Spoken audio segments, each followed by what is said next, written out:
Olha só, pessoal, mais um Domingão do Carlão. Muito obrigado pela sua audiência, muito obrigado por você levantar cedo todo domingo para acompanhar o nosso programa. Nós estamos gravando esse programa aqui numa hora especialíssima, num evento maravilhoso chamado Roundtable Agrocontar, aqui no estado de Goiás, em Goiânia, na capital do estado. Um evento maravilhoso que trouxe aqui muita gente importante da distribuição. E claro, como Deus sempre me ajuda, Deus guia meus passos, eu estava aqui e do meu lado agora, Salvino Camarote, ele que tem uma história de vida fantástica, uma história de vida extraordinária. E eu falei, esse caboclo a gente tem que contar a história dele direitinho, merece um Domingão do Carlão, e é por isso que ele está aqui do meu lado. A gente está começando esse papo agora. Salvino, obrigado por você ter topado essa prosa aqui, viu? Que é isso, Carlão, é ótimo conversar com você, você que sempre está prestigiando a gente, meus colegas, sou fã do seu programa, o Domingão do Carlão é fantástico, conta as histórias de vida de nós do agro, então muito obrigado, eu que te agradeço. Rapaz, e aqui é sempre o Salvino é empresário, o Salvino é agricultor, o Salvino tem uma história maravilhosa, e eu queria que você começasse do começo. Uma coisa que eu sempre valorizo muito são as raízes das pessoas. E eu acho que as pessoas elas são muito reflexo do berço, de onde elas nasceram, da educação que elas tiveram, enfim. Eu queria saber que você começasse falando disso, falando das suas origens, por exemplo. Isso, Carlão, eu venho de uma família, meu pai vem de uma família muito pobre, meu pai sempre teve dificuldade com minha mãe no início, tanto é que eu digo que eu sou filho de um estudante de direito. Porque quando minha mãe casou com meu pai, minha mãe e meu pai era estudante de direito, ainda tinha acabado de passar no vestibular de direito. E lutou muito na vida, e fez concurso para juiz lá em Pernambuco, ela é da área de direito, e terminou como desembargador e presidente do Tribunal de Justiça do Estado. Só que, para variar, para ser filho de juiz, rodei as cidades do interior de Pernambuco quase toda. E aí me identifiquei com o agro e papai sempre foi muito duro com a gente. E num início muito difícil, de uma vida muito difícil, mas aí eu tive a sorte de fazer o que eu gosto, fazer o que amo, porque fui estudar agronomia na Universidade Federal Rural de Pernambuco e, a partir daí, tracei toda uma trajetória, uma carreira no setor agrícola e, te digo, com muito amor, muito carinho, porque essa é a minha vida. Minha vida é dedicada ao agro, a ajudar esse grande agronegócio que faz com que alimente o mundo, que move e seja um dos setores da economia, não só no Brasil, mas até de todo o mundo, que tem as melhores e maiores oportunidades. Eu digo que eu sou uma pessoa, um homem de sorte, por ter lutado e nascido e escolhido a profissão certa, na hora certa, no lugar certo. Escuta, deixa eu te falar, antes da gente aprofundar nesse tema, eu queria saber o seguinte: como é que um filho de juiz, né, seu pai, você falou com estudante de direito, como é que você decide pela agronomia? E eu estou te perguntando isso porque eu tenho um grande amigo lá em São Paulo que é agrônomo e ele fala o seguinte, ele nunca teve dúvidas, o Maurício Mendes, eu sempre falo dele aqui no programa, ele falou assim, eu nunca tive dúvida que eu queria ser agrônomo. E geralmente quando a gente não tem dúvida, sabe o que a gente quer, e a profissão é onde a gente vai estar o resto da vida da gente. Então, quanto mais cedo a gente descobre para que a gente serve, a gente tem a tendência a ter uma vida mais longa e mais feliz. Como é que foi essa descoberta? Eu acredito, Carlão, que foi por dois motivos.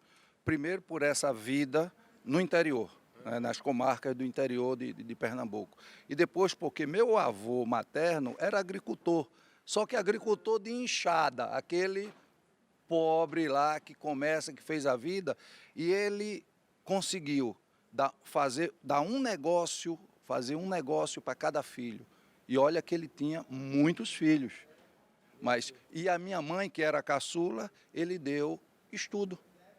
Então minha mãe se formou naquela época no magistério, numa época em que se saía do magistério falando francês, tocando piano, falando com toda a base de latim, que era uma outra época, onde o estudo era muito mais rígido, talvez, não é? E a partir desse modelo de um avô agricultor e dessa rodada pelos interiores, eu simplesmente me apaixonei pelo campo, pela natureza, pela vida e me tornei um apaixonado por agricultura. Olha, por essa história aí você falou de agricultura, do pequeno lavrador, eu também sou filho de pequeno, aqui no interior de São Paulo a gente chama lavrador, meu pai é considerado um lavrador, aliás ele mora lá até hoje, na mesma casa que eu nasci, e eu hoje tenho a felicidade de morar a 3 quilômetros da casa do meu pai, enfim, diante disso que você falou, eu imagino que você também deve ter sido, vamos dizer assim, de certa forma, muito bem alinhado aí para ser um bom aluno, né? Porque a mãe tem uma formação extraordinária. O pai também. Você não podia tirar nota ruim na escola, não, né? Mas não, Carlão, tinha que tirar nota boa, porque a cobrança em casa era grande, tanto por parte de minha mãe quanto do meu pai. E depois a gente cria isso na vida, eu costumo dizer que a gente tem que ser melhor. Mas não é melhor do que o outro, é melhor do que nós mesmos. Sim. A grande comparação é a gente com a gente mesmo. É a comparação que vale, né? É a comparação que vale. E a partir daí eu sempre tirei bons lugares na vida. E o meu primeiro emprego, por exemplo, foi numa usina de açúcar, no Grupo Tavares de Melo, lá em Pernambuco. E eu consegui porque fui o primeiro lugar de um curso de pós-graduação de cana-de-açúcar. E eles foram buscar na Universidade Rural de Pernambuco uma pessoa com essas características. E a partir daí fui trabalhar com cana, depois fui para Dupont. Deixa eu te falar, esse seu momento, sua passagem pela indústria, você inicialmente era um agrônomo e você já estava formado. Você foi agrônomo daqueles, vamos dizer assim, que cuida das plantas, ou quando é que a sua carreira migrou do técnico para o comercial, digamos assim? Exatamente, eu comecei no técnico. Eu comecei inicialmente fazendo desenvolvimento dentro da unidade industrial, dentro da unidade sucroalcooleira, e a partir daí eu fui para a produção, né? Fui responsável por plantio, por gerência de usina. E foi quando a Dupont surgiu a oportunidade na Dupont. E eu entrei na Dupont, aí sim é que eu fui para uma área comercial. A área comercial de defensivos, de herbicida em cana-de-açúcar. E passei 10 anos aí com a Dupont. Eu desconfio que você, no meu programa aqui, já deve ter vindo vários colegas seus, não vê, não?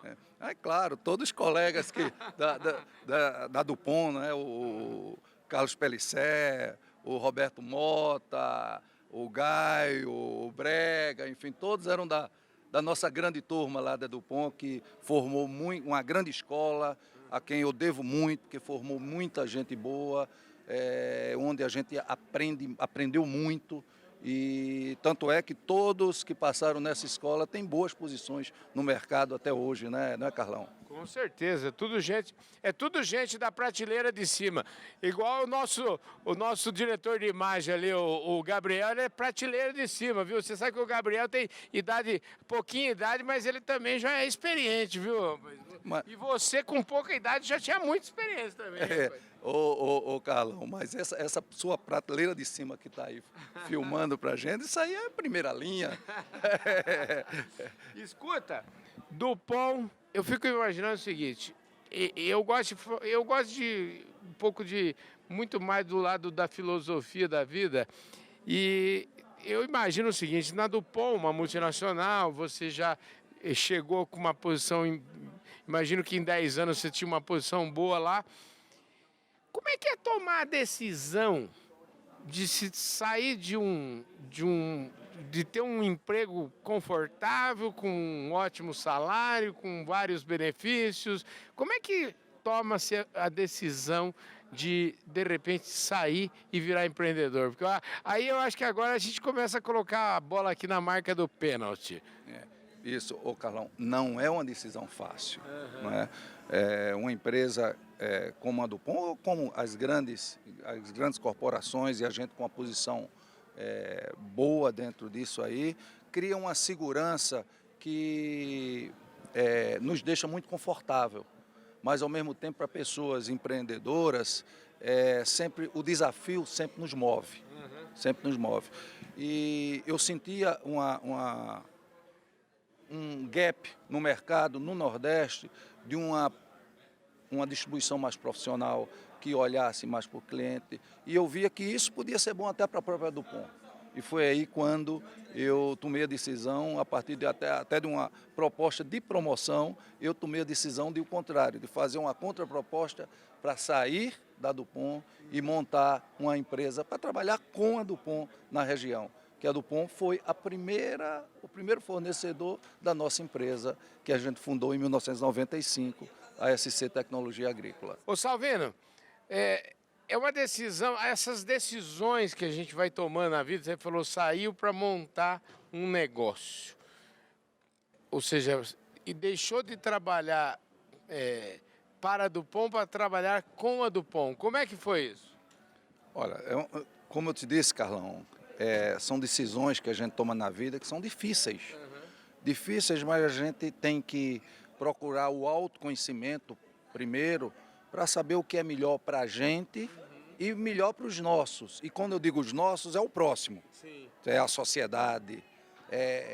Eu acredito que com a empresa e com tudo eu contribuí até mais de que depois de analisar todos esses anos, de que se tivesse continuado na Dupont. Sim. Até porque, e para a Dupont também, até porque eu continuei trabalhando com a Dupont, só que de uma outra forma. Sim. Não é? Então isso nos move, essa questão da automotivação também, porque uma das funções do empresário, inclusive, é motivar seu time, sua equipe, seus stakeholders. Agora imagina, e a nossa motivação? Nós temos que ter um processo de automotivação muito grande, muito forte, para poder se manter cada vez produzindo mais, cada vez se inovando, embora cada ano seja diferente, e isso é um grande desafio no agro e nos negócios, mas se a gente não mudar e não se automotivar, a gente não consegue se diferenciar, a gente não consegue sobreviver e a gente não consegue crescer como o mercado exige. Não é? Salvino, deixa eu te falar, o Salvino agora acabou de fazer um processo de M&A, enfim, a cria dele está criando asas, né? Você fez um negócio e esse negócio agora não lhe pertence mais, pertence ao mundo agora. Como é que é? É verdade, Carlão. E é uma decisão tão difícil quanto eu acredito foram duas decisões marcantes na minha vida. Foi quando eu fui montar o negócio, ou seja, saiu da Dupont para montar, e agora também para fazer esse processo de M&A. A decisão é tão difícil quanto, mas eu encarei todo esse processo. Primeiro, uma empresa é como um filho. Você cria, você faz ele crescer e, na minha visão, a gente tem que deixar ele bater asas, ele crescer, ele se multiplicar. E eu acredito, e fiz por isso, que hoje, com esse processo, a empresa, esse filho, vai ter condições de alçar voos que eu mesmo não teria condição de fazê-lo. Então, a gente tem que se desprender como se desprende de um filho, quando ele sai da casa da gente e vai para a vida, né? E a gente sente, ao mesmo tempo, fica muito feliz com esse processo. Deixa eu te falar, assim, rapidamente, eu queria entender um pouquinho, pelas contas que eu fiz aqui, 27 anos que você empreendeu nesta empresa chamada SC Tech, não é isso? Que é o nome da companhia. O que foi construído aí? Qual é a fotografia dessa empresa ao longo desses anos? Enfim, ela começou para ser distribuidor da Dupont, o que mais que ela aconteceu até chegar aos dias de hoje? Bom, a gente começou lá em 95, né? Inicialmente só inicialmente como agente da Dupont. Aí comecei como agente, depois como distribuidor, e a partir daí vieram todas as outras. O que é que eu chamo todas as outras? A BASF, a Monsanto, a Bayer agora, enfim, a Dow, a Corteva, que depois foi a união das duas. Enfim, se tornou uma companhia que inicialmente começou só com um funcionário, que era eu mesmo, e terminou agora no processo de Minei. A gente já tinha quase 100 funcionários, atuando inicialmente só com cana, atuando em cana, HF, pastagem, milho, enfim. De uma filial nós fomos para 8 filiais, e o processo de crescimento. Foi até aí que eu entreguei a SC nesse processo, e a partir daí tenho certeza que vai dobrar, triplicar, e o que eu sempre disse aos meus colaboradores, que com esse processo eu não estou garantindo a pessoalidade de nenhuma posição, mas estou garantindo a perpetuidade da posição, e a partir daí é com cada um que faça para a sua vida. Mas a gente consegue fazer com isso que a empresa se torne para onde ela foi, ela vai ter um futuro brilhante, assim como a gente espera quando deixa um filho ir para o mundo e para a vida. Maravilha, gente. Só para não ficar nesse enigma todo aqui, a gente sabe que foi o grupo da Errara que comprou, quer dizer, está em boas mãos, né? Um pessoal da mais alta estirpe, né? Exatamente, da mais alta estirpe, com princípios fantásticos.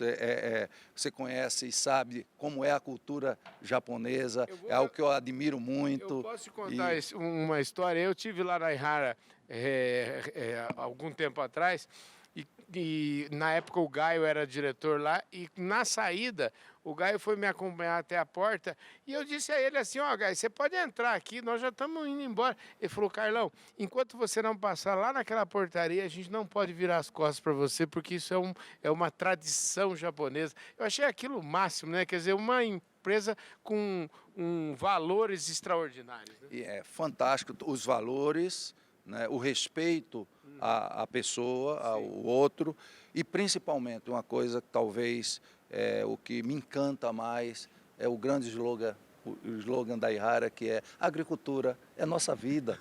E é a sua também, né? Nossa vida.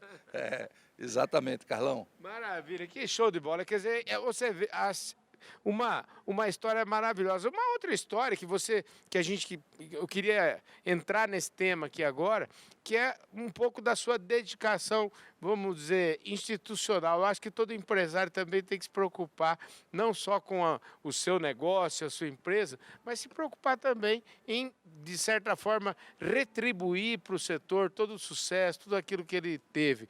E você fez isso ao longo da sua vida. Eu acho que você podia me contar um pouco da sua trajetória aí, como você teve uma posição importante na Andav. Me conte um pouquinho, quando que você começou a olhar para esse negócio do ponto de vista mais institucional? Eu comecei, na realidade eu fui convidado para o conselho da Andav, se eu não me falha a memória, 2012, 2013, foi aí que eu entrei no conselho, embora já era há bastante tempo já associado.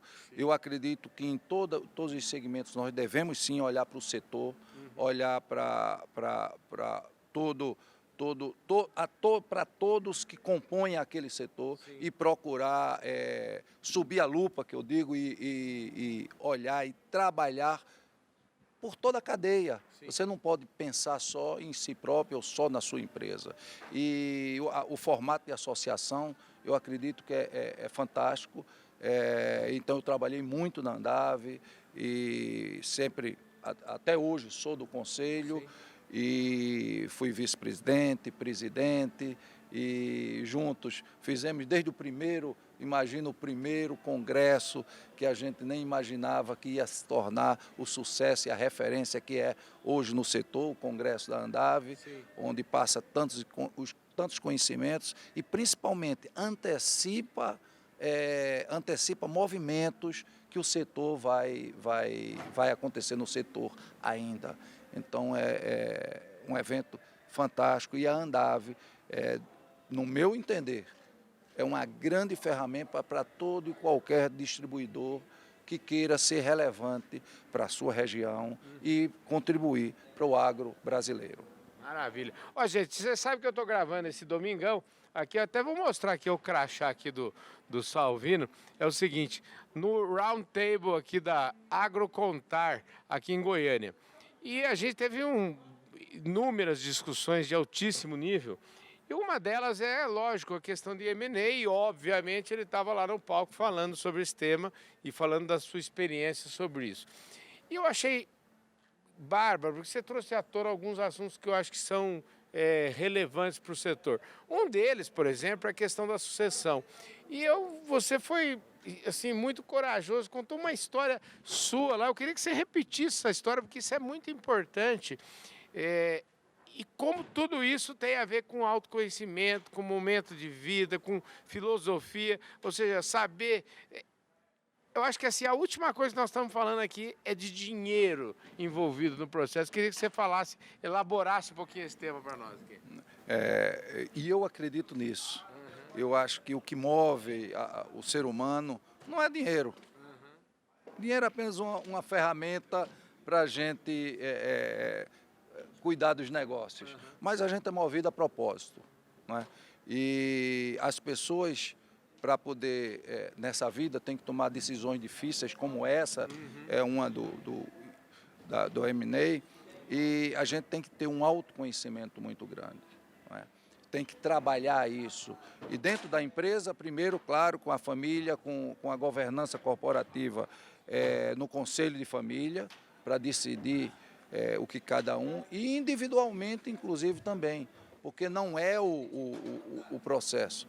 E o que eu vou? E o day after? Pois é, porque eu pensando assim, e o dia seguinte, né? Como é que serei? Será que sou eu mesmo que vou estar lá? Mas é por isso que você tem que ter esse autoconhecimento. O que é que você vai fazer da sua vida? E o porquê você está fazendo isso, né?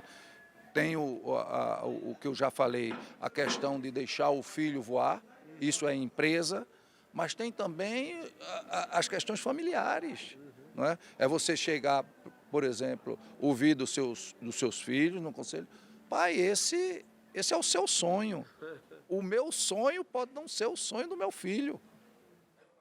É uma coisa dura de ouvir demais, mas que é a pura realidade? É a pura realidade e cada um tem seus motivos. E o importante na vida é a gente se conhecer, saber escolher para poder ser feliz e fazer os outros felizes.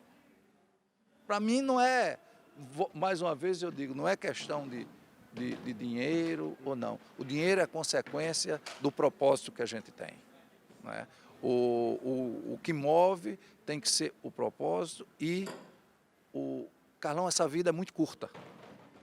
Nós estamos aqui de passagem. E passa rápido demais da conta, né? Se a gente não fizer nessa vida o que gosta, o que nos faz felizes, e não fizer isso com o seu próximo, e o seu próximo é ou qualquer desconhecido, ou é o seu filho, ou é a sua família. A gente tem que agregar para eles, porque a gente só vai estar bem se fizer o próximo bem. Eu acredito nisso. Salvino, deixa eu te falar, é uma delícia essa conversa nossa aqui, mas eu quero te dizer o seguinte, nós já estamos na retinha final aqui para terminar, e é óbvio que eu tenho que fazer a seguinte pergunta para você, né? E agora? Eu acho que assim, essa é a pergunta que o pessoal lá que está assistindo a gente vai dizer, ô Carlão, agora eu quero saber como é que vai ser essa história aqui. Me fala qual é o seu momento de vida agora, para onde caminha, você vai ficar viajando o resto da vida com a patroa, como é que você vai fazer? Não, a gente não pode deixar de dizer que nesse processo empresarial, a gente às vezes foca muito no trabalho e às vezes não dá tanto valor à família. Não é? Agora, claro, a gente vai se dedicar mais a isso. E quando eu digo a família, não é só a nossa família, é a família do ser humano. Sim. Eu digo, a gente tem que se dedicar também mais ao próximo. Tem que, eu falei de associação de empresarial, como a Andave, mas a gente tem que pensar também na nossa sociedade. Né? A gente precisa se dar também para isso, porque isso é o processo de a gente se sente com tanto sucesso e a gente se sente devedor com o universo. A gente tem que retribuir para o universo o que ele fez. Que tem mesmo. Eu teve um período da minha vida em São Paulo, quando eu morava lá, que eu resolvi fazer... Minha mãe tinha insuficiência renal e ela fez um transplante no Hospital das Clínicas. E foi muito bem sucedido esse transplante, foi uma coisa maravilhosa. Ela fez pelo SUS, uma coisa assim fantástica, um hospital público. E eu virei fã daquilo e comecei a fazer um trabalho voluntário. E fiz isso por uns 2, 3 anos lá em São Paulo. Gente do céu, como aquilo me fazia bem, era uma coisa maravilhosa. E a gente faz pelo outro, eu falei, a gente precisa retribuir ao universo, mas quando a gente faz, a gente ganha mais de quem está fazendo. Muito mais. Eu acho que assim, o retorno que eu sentia, assim, o retorno para mim era fantástico, era maravilhoso. Exatamente. Então, o que eu pretendo é cuidar mais da família, cuidar também desse lado mais social, de voluntariado e, claro, continuar no agronegócio. A agricultura é minha vida. Talvez agora como produtor, pecuarista, tudo isso está nos nossos planos. Maravilha. Você falou em agricultor, porque você já foi agricultor, você me falou, né? Como é que você tem propriedade rural lá no Pernambuco? Olha que eu fui agricultor aqui em Minas, né, exatamente aqui no Triângulo, não é?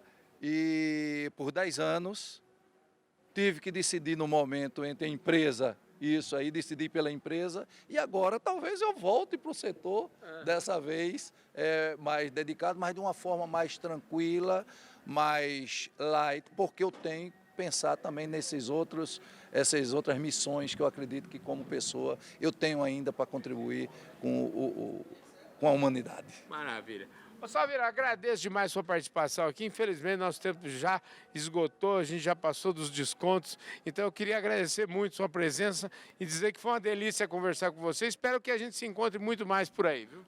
Ô Carlão, eu é que agradeço ao seu ouvinte, que é maravilhoso, afinal, todos são amigos, o agro tem disso, é uma grande comunidade, é um grande conjunto de amigos, então muito obrigado a você, muito obrigado ao seu ouvinte. Maravilha, gente, que espetáculo. Muito obrigado a você que está aí no Domingão. Eu queria, para terminar aqui o Domingão, agradecer o pessoal da Employer, a Employer que é nosso patrocinador aqui do Domingão do Carlão. Bom, e você já sabe que o Domingão do Carlão, obviamente, é os domingos, todo domingo, 7h30 da manhã, tem o Domingão do Carlão e a gente se vê por aí. Tem o Fala Carlão especial de sábado também, que você tem que acompanhar. E, gente, semana que vem, semana especial Agrocontar aqui no Fala Carlão e eu conto com a sua audiência. Valeu, fui!